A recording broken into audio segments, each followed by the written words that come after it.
¿Qué tal? Sigo aquí con Larry Rubin. Larry, muchas gracias por seguir en esta oficina. Al contrario, Carlos. Como dije anoche, este hombre pues tiene la representación de la población estadounidense radicada en México, que son alrededor de 2 millones de personas. Y además de haber presidido la Cámara Americana de Comercio, bueno, pues ahora ya, Larry, qué bueno que todavía eres accesible, porque ahora preside la American Society, que es algo así como lo que en México sería el máximo órgano empresarial, ¿verdad? Exacto.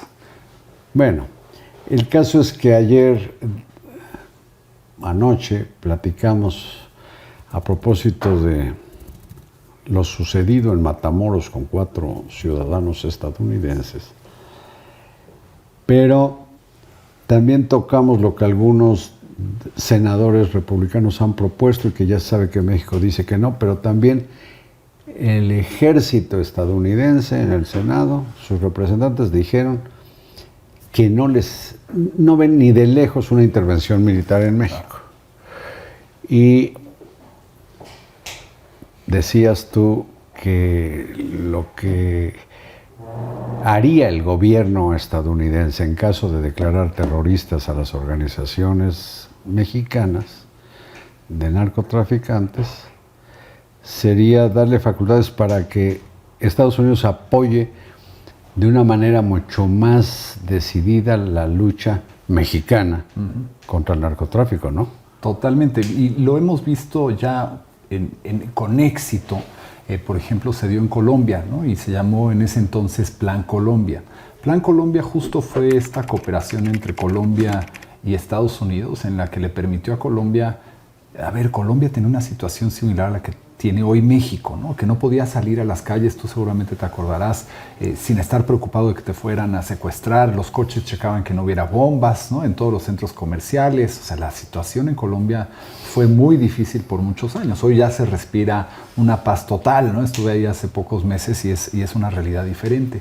Lo que propone esta iniciativa, digamos, de varios congresistas es tener ese tipo de cooperación, una cooperación en donde México y Estados Unidos verdaderamente colaboran en información, en táctica, ¿no? En estrategia, que también tengan mejor equipo, porque pues naturalmente... ¿No se dio de alguna manera ya en México con lo que le llamaron Plan Mérida? Sí, la iniciativa Mérida fue muy importante. Iniciativa. Exactamente, fue muy importante, que fue el precursor de Plan Colombia, pero aplicado en México.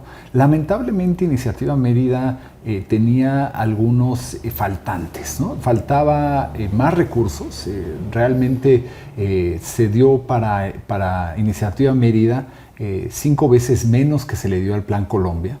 Y no nada más eso, pero Colombia es 3 veces, en México es 3 veces más grande que Colombia, ¿no? Sí, el territorio mexicano es mayor. Exactamente, entonces esos 2 factores y con este tremendo cáncer que tiene México, pues se requeriría de muchísimo más apoyo de Estados Unidos que no tuvo, ¿no? Y me acuerdo una conversación que tuve con la entonces secretaria de Relaciones Exteriores, con Condoleezza Rice, que tú la conoces, sí, has hablado con ella.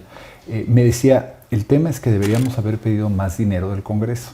Y esa era parte de por qué Iniciativa Mérida no logró. O sea, requería cuando menos en recursos 5 veces más de lo que se asignó y yo para Iniciativa Mérida. Diría hasta 8 por el tamaño. Y quizás más por el tamaño del país respecto de Colombia. Exactamente. Claro que en Colombia la situación había llegado al grado de asesinato de candidatos presidenciales. Bueno, aquí había habido, pero por otros motivos, el asesinato de Luis Orlando Colosio, pero no tenía relación con el narcotráfico. El asunto es que también había bombazos, había una matazón de civiles, volaron un avión, etcétera. Grado al que no ha llegado la situación en México, pero es muy de preocupar. Anoche decías que es una violencia semejante o mayor a la que se vive en Afganistán. En Afganistán, lamentablemente sí. Hoy no puedes salir ni como mexicano y mucho menos como extranjero a los diferentes pueblos mágicos de México.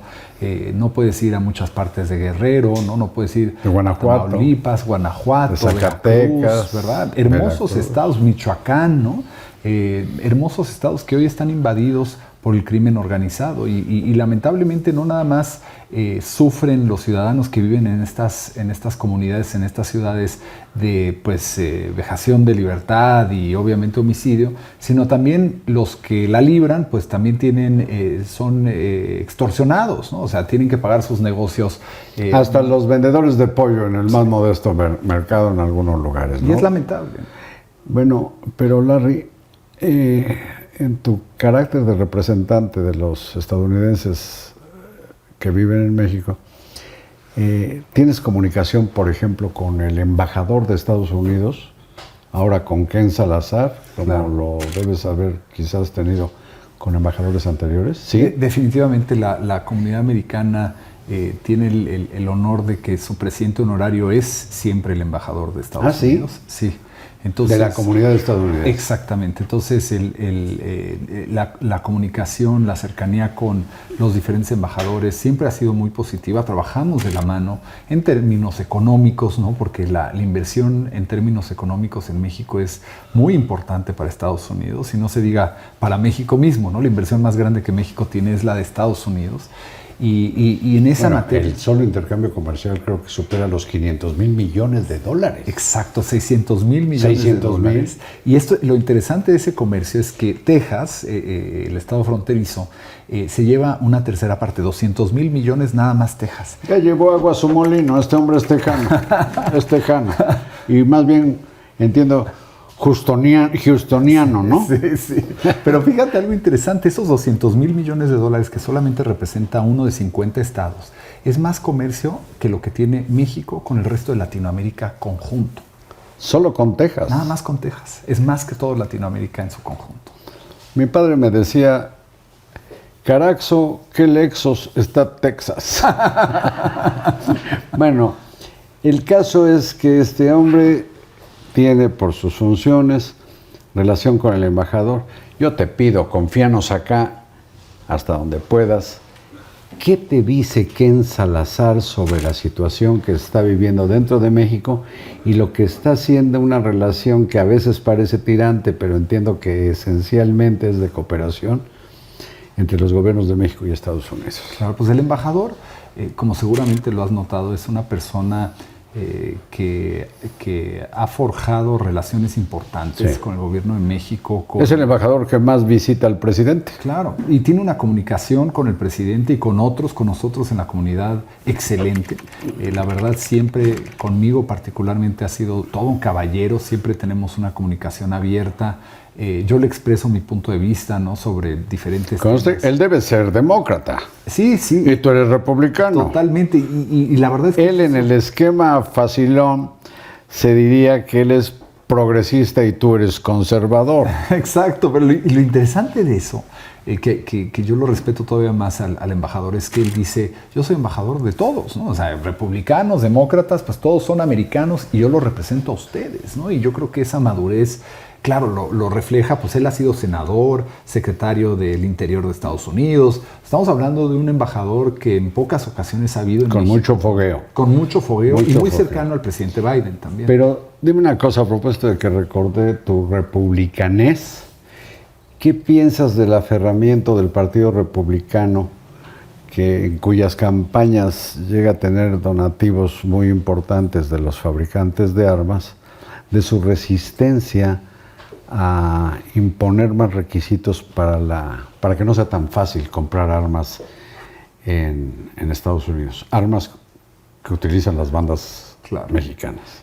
Fíjate que es un tema más allá de partidista, porque mismas leyes y iniciativas lo han apoyado o en su caso han estado en contra demócratas y republicanos. ¿Sí? ¿No? Sí, definitivamente. Pero lo que aquí empieza a ser un tema en Estados Unidos es el tema de la libre portación de armas que es en la Constitución, que está en la Constitución, ¿no? Entonces los estadounidenses... Tendría que haber una reforma constitucional. Totalmente. Y ahí es donde muchos estadounidenses se oponen, porque ellos dicen, yo tengo derecho a mi protección, ¿no? Y yo quiero tener armas porque si alguien entrara a mi casa, pues yo... Es el razonamiento elemental de la defensa propia. Exactamente. Sí, lo que pasa es que hay mucha gente que no para defender su casa, sino porque les encantan los disparos, no tienen una o dos armas en su casa, sino tienen un arsenal. Sí. Y abundan las tiendas en la faja fronteriza que venden miles de armas, inclusive promoviéndolas aunque sea con niños, claro, como se ha demostrado. Claro. Larry, tú... ¿con autoridades mexicanas has hablado de este problema de la inseguridad o no? Sí, he tenido oportunidad de hablar con ministros mismos del Poder Ejecutivo sobre los temas que nos aquejan, ¿no? He tenido juntas en la Secretaría de Seguridad, he estado buscando recientemente a la secretaria, ¿no? A Rosa Isela Rodríguez. Exactamente, que también pues, es parte importante. Es más, le hemos girado una invitación para que venga al American Society a hablar con la comunidad. ¿Y no ha ido? Todavía no, esperamos que las próximas semanas se pueda confirmar.